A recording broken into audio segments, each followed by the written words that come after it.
Kirby. I'm the writer and director of Jupiter's Ghost, and I want you to join me today. We're going to kind of go through the first steps as to how we actually produce this web series for under $1,000. The main thing that you want to do during the pre-production period is you want to really look around you. You want to use things that you have. When we started this, I looked around me and I was like, okay, what do I have at my disposal? We had this trailer. We're actually shooting inside an old generator at my day job, basically.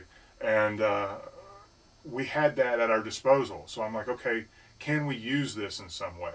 The existence of the generator this trailer sort of helped determine the aesthetic point of view of the show, because the generator had nooks and crannies that were filled with wires and cable, and it was filthy, and there's all kinds of junk in the way. So that really lent a certain aesthetic to the show. The knobs and the dials and everything, I started thinking, okay, in the future, how can we use this? How can we rationalize that this is what it would look like?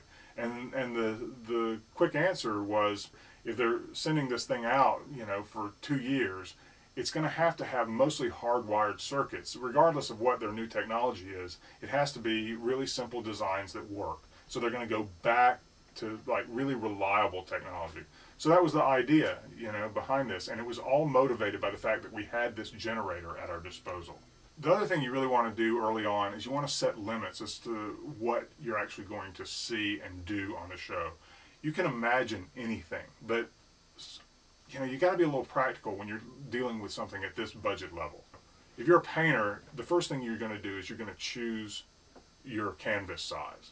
Well, the way we limited our canvas size is by saying everything that we see on the show is going to be video from within the world itself, within the universe of the show. The next thing was to really develop the show Bible. You'll hear that talked about a lot in television production, show Bibles. And basically all that is really defining everything about the show that you can define at the word go.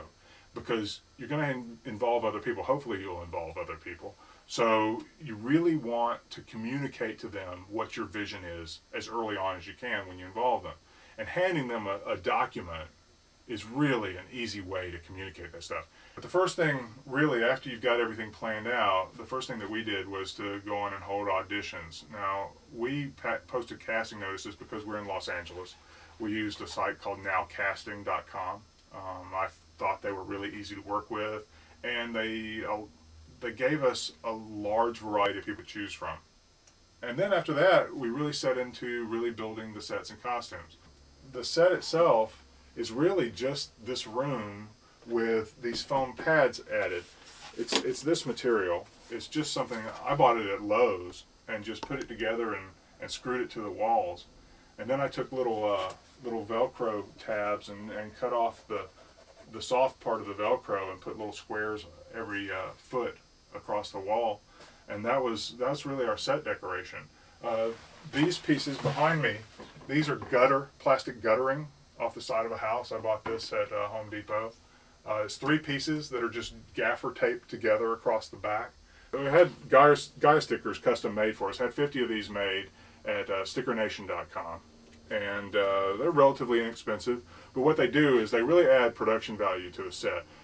So basically, this room is our crew cabin for all the crew members.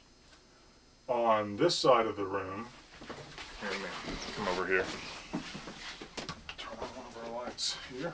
This is our pilot station, and we have like a little panel that actually sits on a TV tray that sort of slides in so that you see it in the bottom of the frame. These are actually the controls for the generator. And all of this is a functioning generator, so all of this works, so we don't want to mess with it too much on camera. But this is the seat from the back seat of my PT Cruiser that we're using as the pilot seat, because you don't really see it. I mean, you see the headrest sort of sticking up in frame. It's sitting on a couple of egg crates because that's out of frame as well. In the pilot station, there is these camping blankets. The emergency blankets are lining the wall, and then that's covered with this foam sort of drawer liner stuff just to give it some texture.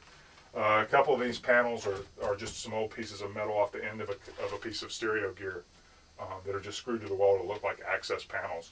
And then there are these little stickers that we bought from McMaster that are industrial warning stickers. And then back in this corner, this corner serves as the science lab. We just moved the table over here and reset it. We have a little bit different dressing on the wall here. Something else that I use basically for cheap set dressing. Since it's a science fiction series, I figured the least we could do is have some blinking lights, right? So went on eBay and I found these little guys. They come in a pack like this, and I think it was like 25 bucks for the whole package of them. We've only used maybe a third of them so far. And what they are is they're little magnetized pieces that you can just turn on and stick up anywhere. They're little blinking LEDs. They come in a variety of colors, and let's see what this one does. They all do sort of different things, but they're really convenient. I used them in the engine room a lot. Use them in the cat when we take the back of the cat apart. They're down inside the cat. Anywhere we needed there seemed to be some technological motion going on. In Ada's computer little alcove that she works in, we loaded that up with them so that it looks like there's some computer technology at work. Really a cheap solution for that because it looks really great on camera. So back here in the generator, as we move on back, this is our this room is our engine compartment. It's actually the engine compartment in the generator. We removed the fluorescent lighting in here, and we went back in with a high pressure sodium light fixture back here in the corner. We fogged it in with just, honest to goodness, it's just a Halloween fogger. And then we put our little computer monitor prop here, and we loaded these little guys around on the set, and all of a sudden you've got a working space engine. This really, it lent a lot of production value to the show just to have this thing, because this is, you know, this is a $40,000-$50,000 generator that we're able to access free of charge. The other thing that you should take note of is what this room really looks like under regular lighting conditions, under these fluorescent lights. But when we use it and we light it a little differently, it brings out the potential of this space as a great set. And that's something you should be looking at. What you don't see is just as important as what you do see. When you look at a potential space as a set, you have to imagine what you can mask off with light and what you can enhance with light. So back in here in the crew cabin, we have these lights. These fixtures are just work lights from Home Depot with a new sort of reflector put in. These were all homemade, didn't cost us anything except for the price of the fixtures, the halogen fixtures at Home Depot. One of our other major light sources is this computer panel that you're going to see on the desk in everyone's quarters. This little guy I just made from mostly from found objects. It's just basically a pie pan that I got at Target with some little fluorescent lights I bought at Home Depot, and this box that's on the bottom was a box that I found at work that nobody was using. It actually was just a container. I loaded it up with some weights so the thing wouldn't tip over very easily. And the weights I used were just some screws and bolt pieces that I had laying around. And then there's this perforated steel that I just cut with a pair of shears and bent to fit around the back of it and just screwed it into place. That was in the trash. I found it and just thought it looked great on this unit. And then there's some old pieces of wire that were actually in the trash at work as well that I just sort of stuck on here. They kind of feed into the back panel. You can hardly see it, but it does add a little bit more depth to it if you do see it on camera.